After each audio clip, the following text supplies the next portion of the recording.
السلام علیکم ورحمۃ اللہ وبرکاتہ۔ معزز ناظرین اکرام، آپ کی خدمت میں ایک داستان پیش کی جاتی ہے۔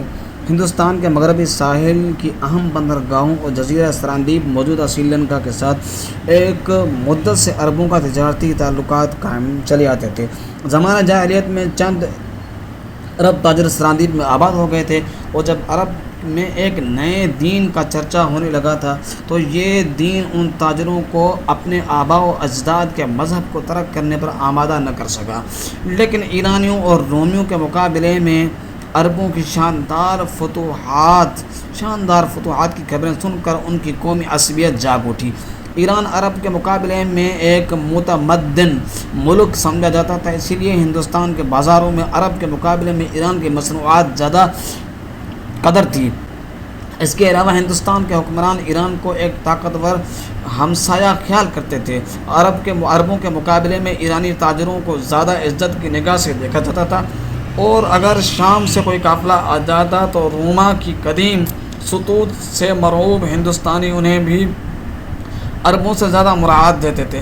لیکن حضرت ابوبکر صدیق رضی اللہ تعالیٰ عنہ اور حضرت عمر فاروق رضی اللہ تعالیٰ عنہ کی شاندار فتوحات نے عربوں کے متعلق ہمسایہ ممالک کے باشندوں کا زاویہ نگاہ تبدیل کر دیا تھا۔ سراندیپ اور ہندوستان کے دوسرے حصوں میں آباد ہونے والے وہ تاجر جو ابھی تک عرب کے اندرونی انقلاب سے متاثر نہیں ہوئے تھے، کفر کے مقابلے میں اسلام کی فتوحات کو ایرانی اور رومیوں کے مقابلے میں عرب کی فتوحات سمجھ کر خوشی سے پھولے نہیں سماتے تھے۔ عربوں کے نئے دین سے ان کی نفرت ایک محبت میں تبدیل ہو رہی تھی۔ اس زمانے میں جن لوگوں کو عرب جانے کا اتفاق ہوا وہ اسلام کی نعمتوں سے یقیناً مالا مال ہو کر واپس آئے۔ عبد الشمس عرب تاجروں کا سرگرو تھا۔ اس کا خاندان ایک مدت سے سراندیپ میں آباد تھا۔ وہ اسی جزیرے میں پیدا ہوا اور اسی جگہ آباد ہونے والے ایک عرب خاندان کی لڑکی سے شادی کی۔ جوانی سے بڑھاپے تک اس کے بحری سفر بھی سراندیپ سے کاٹھیاواڑ تک محدود رہے۔ اسے یہ بھی معلوم نہ تھا کہ عرب میں اس کے خاندان کے دوسرے افراد کون ہیں اور کس جگہ رہتے ہیں۔ دوسرے عربوں کی طرح وہ بھی مادر وطن کے ساتھ اس وقت دلچسپی لینے لگا جب یرموک اور قادسیہ میں مسلمانوں کی شاندار فتوحات کی خبریں دنیا بھر کے ہر گوشے میں پہنچ چکی تھیں۔ موجودہ راجہ کے باپ کو انہی خبروں نے عرب کے ایک گمنام تاجر کی طرف دوستی کا ہاتھ بڑھانے پر آمادہ کیا تھا۔ اس نے عبد الشمس اور اس کے ساتھیوں کو دربار میں بلایا اور بیش و قیمت تحائف دے کر رخصت کیا۔ سن 45 ہجری میں اپنے باپ کی وفات کے بعد نئے راجہ نے تخت نشین ہوتے ہی عبد الشمس کو بلایا اور کہا، مدت سے ہمارے ملک میں تمہارے ملک کا کوئی تاجر نہیں آیا، کوئی تاجر نہیں۔ عرب کے تازہ حالات معلوم کرنا چاہتا ہوں۔ مجھے تمہارے نئے دین کے ساتھ دلچسپی ہے۔ تم وہاں جانا پسند کرو تو میں تمہارے لیے ہر سہولت مہیا کرنے کے لیے تیار ہوں۔ عبد الشمس نے جواب دیا کہ آپ کے منہ سے میرے دل کی دبی ہوئی آواز نکلی ہے، میں جانے کے لیے تیار ہوں۔ 5 عرب تاجروں کے سوا باقی سب عبد الشمس کا ساتھ دینے کے لیے تیار ہو گئے۔ 10 دن بعد بندرگاہ پر ایک جہاز کھڑا تھا اور عرب اپنے بال بچوں سے رخصت ہو رہے تھے۔ عبد الشمس کی بیوی فوت ہو چکی تھی۔ اس نے سینے پر پتھر رکھ کر اپنی اکلوتی بیٹی کو الوداع کہا۔ اس لڑکی کا نام سلمہ تھا۔ شہر میں کوئی شخص ایسا نہ تھا جو اسے نسوانی حسن کا بلند ترین معیار تصور نہ کرتا۔ شاہ سوار اسے تندو سرکش گھوڑوں کو دوڑاتے اور بہترین تیراک سے خوفناک آبشاروں میں کودتے اور سمندروں میں مچھلی کی طرح تیرتے دیکھ کر دم بخود رہ جاتے تھے۔ عبد الشمس کی روانگی کے 20 دن بعد کاٹھیاواڑ کے تاجروں کا ایک جہاز بندرگاہ پر رکا۔ عبد الشمس اور اس کے 2 ساتھیوں نے اتر کر یہ خبر سنائی کہ ان کا جہاز اور دوسرے ساتھی سمندر کی لہروں کا شکار ہو چکے ہیں، اور اگر کاٹھیاواڑ کے تاجروں کا جہاز وقت پر نہ پہنچا تو وہ بھی چند ساعت اور پانی میں ہاتھ پاؤں مارنے کے بعد ڈوب جاتے۔ راجا نے اس حادثے کی خبر نہایت افسوس کے ساتھ سنی۔ سندھی تاجروں کے سردار کا نام دلیپ سنگھ تھا۔ راجا نے اسے دربار میں، آج کہا جاتا ہے نا کہ سندھی جو ہے نا یہ ان کا کوئی واسطہ نہیں ہے سندھ سے۔ اب دیکھیں یہ بہت پرانی داستان آپ کی خدمت میں پیش کی جا رہی ہے، اور اس میں سندھی تاجروں کے بارے میں آپ جو ہے سنیں۔ سندھی تاجروں کے سردار کا نام دلیپ سنگھ تھا۔ راجا نے اسے دربار میں بلایا اور 3 اربوں کی جان بچانے کے عوض اسے 3 ہاتھی انعام دیے۔ راجا کو مہربان دیکھ کر دلیپ سنگھ اور اس کے ساتھیوں نے وہاں آباد ہونے کا خیال ظاہر کیا۔ راجا نے خوشی سے ان کی یہ درخواست منظور کی اور شاہی خزانے سے ان کے لیے مکان تعمیر کروا دیے۔ چند سال کی وفادارانہ خدمات کے بعد دلیپ سنگھ راجا کے بحری بیڑے کا افسر بنا دیا گیا۔ اس واقعے کے 3 سال بعد ابوالحسن پہلا مسلمان تھا جسے تجارت کا ارادہ تبلیغ کا شوق اور دور افتادہ جزیرے تک لے آیا۔ کئی ہفتوں کے سفر کے بعد ایک صبح ابوالحسن اور اس کے ساتھی جہاز پر کھڑے سرندیپ کے سرسبز ساحل کی طرف دیکھ رہے تھے۔ بندرگاہ کے قریب مرد، عورتیں، بچے کشتیوں پر سوار ہو کر چند تیرتے ہوئے لوگ جہاز کے استقبال کو نکلے۔ ایک کشتی پر ابوالحسن کو جزیرے کی سیاہ فام اور نیم عریان عورتوں کے درمیان ایک اجنبی صورت دکھائی دی۔ اس کا رنگ سرخ و سفید، شکل و صورت جزیرے کے باشندوں سے بہت مختلف تھی۔ دوسری کشتیوں سے پہلے جہاز کے قریب پہنچنے کے لیے وہ اپنی کشتی پر کھڑی 2 تندومند ملاحوں کو جو کشتی کے چپو کو چلا رہے تھے ڈانٹ ڈپٹ کر رہی تھی۔ یہ کشتی تمام کشتیوں کو پیچھے چھوڑتی ہوئی جہاز کے ساتھ آ لگی۔ لڑکی نے ابوالحسن کی طرف دیکھا اور اس نے بے باک نگاہوں کا جواب دینے کے بجائے منہ دوسری طرف پھیر لیا۔ ابوالحسن ساتھیوں کو یہاں بھی دیکھیں اور یہاں بھی دیکھیں کہ پردے کا کتنا خیال کیا جا رہا ہے۔ ابوالحسن کے ساتھیوں کو بھی عورتوں کا نیم عریان لباس پسند نہ آیا۔ حسین لڑکی نے جہاز والوں کی بے اعتنائی کو اپنی توہین سمجھتے ہوئے سرندیپی زبان میں کچھ کہا، لیکن جہاز پر سے کوئی جواب نہ آیا۔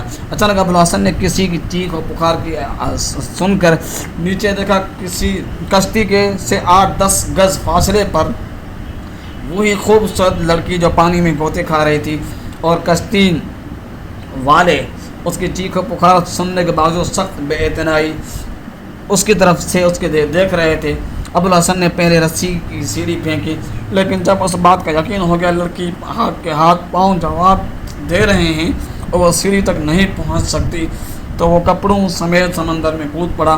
لیکن لڑکی اچانک پانی میں غائب ہو گئی اور وہ پریشان ہو کر ادھر ادھر دیکھنے لگا۔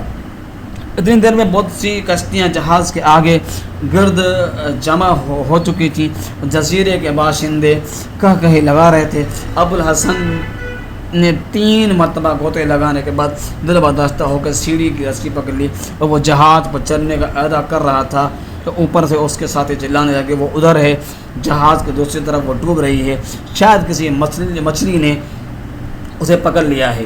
مقامی عورتوں اور مردوں نے پھر کہا لگایا۔ ابوالحسن کی لڑکی کے جہاز کی دوسری طرف پہنچنے کی وجہ نہ سمجھ سکا۔ تشویش اور حیرانی کے ملے جلے جذبات کے ساتھ اس نے جلدی ہی پھر غوطہ لگایا اور جہاز کے نیچے سے گزرتا ہوا دوسری طرف پہنچ گیا۔ وہاں کوئی نہ تھا۔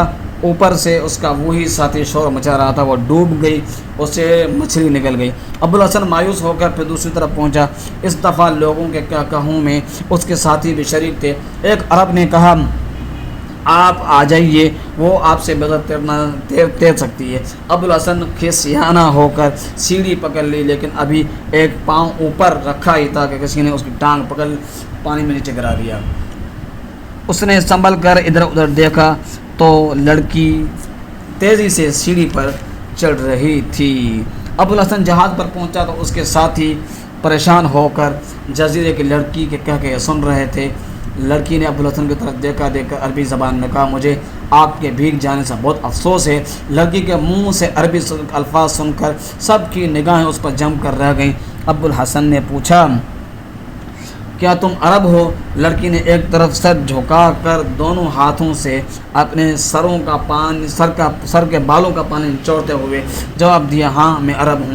ایک مدت سے ہم عربوں کے جہاز کی راہ دیکھا کرتے تھے، میں آپ کو خوش آمدید کہتی ہوں، آپ کیا مال لائے ہیں۔ ایک عرب لڑکی کو اس لباس میں دیکھنا ابوالحسن اور اس کے ساتھیوں کے لیے ناقابل برداشت تھا۔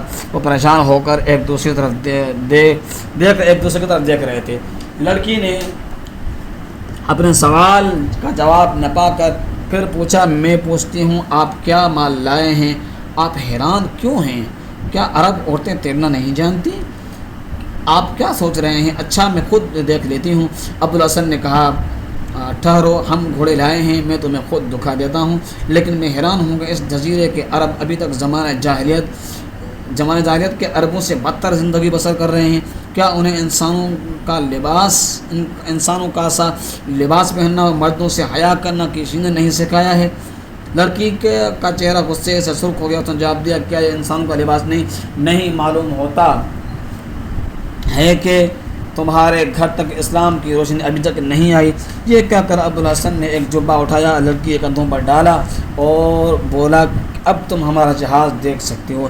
لڑکی نے ابوالحسن کے الفاظ سے زیادہ اس کی شخصیت سے مرعوب ہو کر اپنے عریان بازوں اور پنڈلیوں کو جبے میں چھپا لیا۔ ابوالحسن کی پونجی 50 عرب گھوڑے تھی، لیکن لڑکی نے یکے بعد دیگر تمام گھوڑوں کا معائنہ کیا، ایک گھوڑے کی پیٹھ پر ہاتھ رکھ کر بولی، یہ میں خریدوں گی، اس کی قیمت کیا؟ ابوالحسن نے کہا، تم میں ابھی تک عربوں کی ایک خصوصیت باقی ہے، یہی گھوڑا ان سب میں بہترین ہے، لیکن تم اس کی قیمت ادا نہ کر سکو گی، یہ عورتوں کی سواری کے قابل یہ قابل ہے، یہ جس قدر خوبصورت اور تیز رفتار ہے، اسی قدر منہ زور بھی ہے۔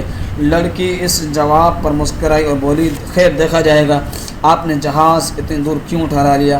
ابوالحسن نے جواب دیا، میں اس ملک کی حکومت سے اجازت لینا ضروری سمجھتا ہوں، خیال کرتا ہوں۔ لڑکی نے کہا، سرادیپ کا راجہ ایک مدت سے عربوں کے جہاز کا انتظار کر رہا ہے، جہاز کنارے پر لیجیے، راجہ کے امیر بہر خود ہی پہنچ گئے ہیں۔ دلیپ سنگھ عبدالشمس سے گہرے تعلقات کی بدولت عربی زبان میں اچھی خاصی استعداد پیدا کر چکا تھا۔ اس نے جہاز پر چڑھتے ہی عربی زبان میں کہا، اپنے جہاز اتنی دور کیوں ٹھہرا لیا؟ ابوالحسن کی بجائے لڑکی نے جواب دیا، ان کا خیال تھا کہ شاید جہاز کو بندرگاہ پر لگانے سے پہلے راجہ سے اجازت لینا ضروری ہو۔ دلیپ سنگھ نے جواب دیا، مہاراج آپ کو دیکھ کر بہت خوش ہوں گے۔ لڑکی نے کہا، میں جانتی ہوں، لیکن اس بات کا خیال رہے گا وہ سفید گھوڑا میرا ہے اور میں اس کی منہ مانگی دام دوں گی۔ یہ کہہ کر لڑکی نے جبہ اتار کر ایک عرب کے کندھوں پر پھینک دیا اور بھاگ کر سمندر میں چلی گئی۔ ملتے ہیں ایک اور ویڈیو میں نئی تحقیق کے ساتھ اور نئی اپڈیٹ کے ساتھ۔ آپ اگر ہمارے اس داستان سے مطمئن ہیں تو ہمارے اس چینل کو یقیناً لائک بھی کریں، سبسکرائب کریں اور اس کو شیئر بھی کریں، تاکہ اس طرح کی بہترین داستان آپ تک اور آپ دوسروں تک پہنچا سکیں۔ یہ داستان نیکسٹ ویڈیو میں نئے طریقے سے نئے انداز کے ساتھ مکمل کی جائے گی۔ امید ہے کہ آپ کو ہماری یہ کاوش پسند آئی ہوگی اور آپ اس سے مطمئن ہوں گے۔